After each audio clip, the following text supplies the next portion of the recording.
Based on confidential information, authorities intercepted a goods vehicle in the Larjoli outpost area, seizing an estimated ₹10 lakh worth of Indian-made foreign liquor and local country liquor. The arrest have been reported at this time. Acting on a tip of police attempted to intercept the liquid-laden vehicle in the Larjoli outpost area, but the driver initially sped away. With the assistance of locals, authorities successfully intercepted the vehicle, though the driver managed to flee.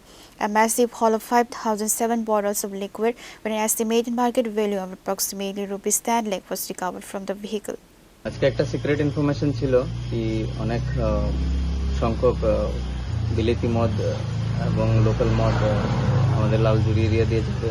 তো আমরা একটা টাইমে পাবলিকের help নিয়ে গাড়িটা যখন দ্রুত গতিতে যাচ্ছিল, তো পাবলিকের সাহায্যে আমরা এই গাড়িটাকে ডিটেইন করতে পারি এবং এখানে 7 রকমের আইটেম ছিল, যার মধ্যে পোল্টু, Kingfisher beer, Kingfisher can, Godfather, Lords whisky, iconic এবং স্টক জাতীয় মদ এখানে পাওয়া যায় গাড়িতে।